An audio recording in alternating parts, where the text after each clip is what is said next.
लगभग 125 वर्ष पुरानी गौशाला में 87वें गोपाष्टमी कार्यक्रम का 3 दिवसीय कार्यक्रम आयोजित हुआ। ये कार्यक्रम हिमाचल प्रदेश के जिला ऊना के कस्बा संतोषगढ़ में आयोजित हुआ, जिसमें दिव्य ज्योति जागृति संस्थान नूरमहल की आशुतोष जी महाराज के शिष्यों ने अपने प्रवचनों और भजनों के माध्यम से श्रद्धालुओं को भक्ति रस में रख दिया। इस मौके पर कथावाचिका साध्वी जयंती भारती ने अपने प्रवचनों के माध्यम से गौ माता और भगवान कृष्ण की महिमा का गुणगान करते हुए जीवन जीने का ढंग बताया। दिव्य लीलाएं करता है तो सबसे बड़ा हाथ है इसके पीछे भक्तों का प्रेम।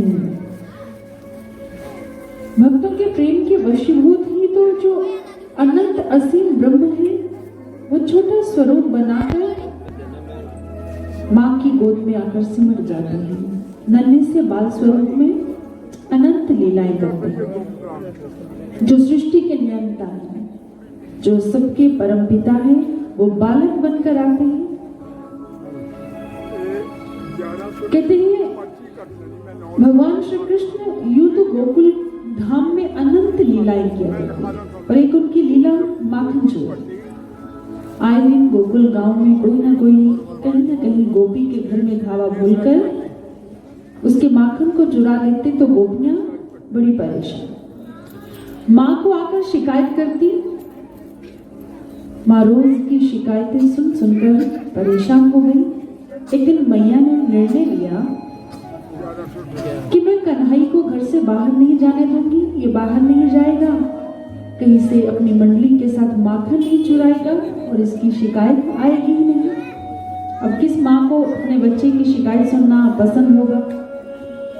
कहते हैं एक प्रातः जब कन्हई अपने शयन कक्ष से उठकर बाहर की ओर आए और ठुमक ठुमक करते हुए द्वार की ओर चल दिए। जैसे कि उनका अभ्यास है, आंख खुलते ही मित्रों को मिलने के लिए। मैया ने कहा, कान्हा कहाँ जा रहे हो? उन्होंने कहा, मैया मेरे मित्र मेरा इंतजार कर रहे होंगे। माँ बोली, आज तुम कहीं नहीं जाओ, ये हमारा निर्णय है, तुम घर में रहो। कान्हा ने कहा, नहीं ऐसे नहीं हो सकता, देखिए ना सब मेरा इंतजार कर रहे हैं बाहर। मैया ने कहा, मैंने कह दिया ना तुम कहीं नहीं जाओगे, और अगर तुम ऐसे नहीं माने तो मैं तुम्हें रस्सी से बांध दूं। कान्हा मुस्कुरा दिया। अब जब मुख पर चंचल सी मुस्कान मैया ने देखी तो मन में सोचा ये ऐसे मानने वाला नहीं है। जैसे मैं रसोई घर में काम करूंगी तो ये चुपके से बाहर चला जाएगा। इसलिए मैया ने क्या किया, कन्हई मैं तुम्हें कह रही हूं रुको। कान्हा ने 2 कदम आगे बढ़ाए, मैया ने पीछे 2 कदम लिए। कान्हा ने 4 कदम और आगे ले लिए, मैया और तेज हुई। देखते देखते मैया ने देखा रही है तो खिसकता ही जा रहा है द्वार की ओर। अब मैं क्या करूं? मैया ने क्या किया, झट से द्वार किया बंद और कन्हई को पकड़ने के लिए उसके पीछे पीछे हो चली।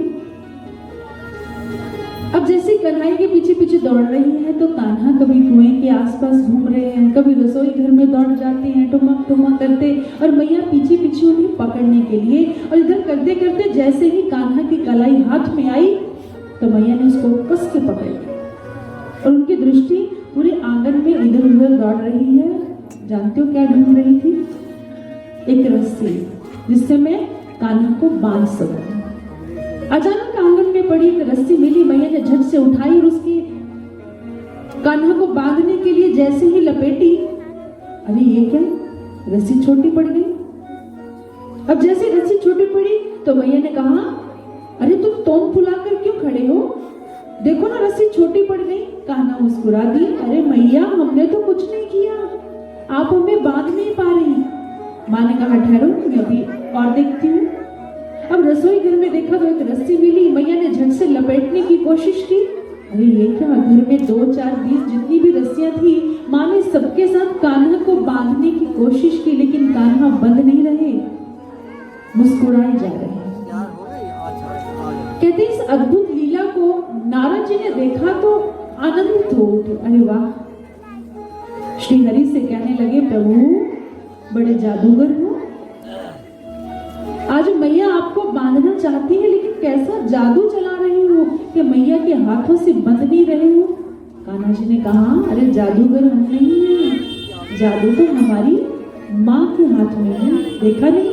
अरे कैसे हमें बांधने की कोशिश कर रही थी, लेकिन हम बंध ही नहीं रहे थे।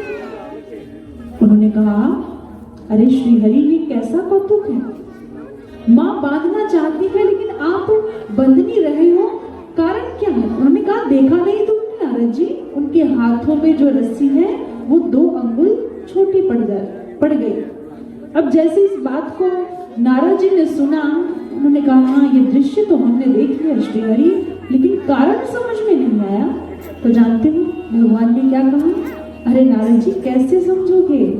अरे जिस माँ के हाथों में आकर ब्रह्म छोटा हो गया, उसके हाथों में रस्सी छोटी नहीं होगी। अरे ये तो मेरी माँ का प्रेम है, ये तो उसका स्नेह है। वो बांधना भी चाहती है लेकिन मुझे कसकर बांधना भी नहीं चाहती कि किसी तरह का कष्ट मेरे बालक को ना हो। ये उसका प्रेम है। मैं उसके हाथों में आकर सिमट गया तो रस्सी क्यों नहीं सिमटी? इसीलिए भक्तों के प्रेम के वशीभूत श्री हरि जो अजन्मे हैं, वो जन्म को स्वीकार करते हैं, दिव्य लीलाएं करते हैं भक्तों के मध्य में, और हमें कुछ संदेश देते हैं। क्या?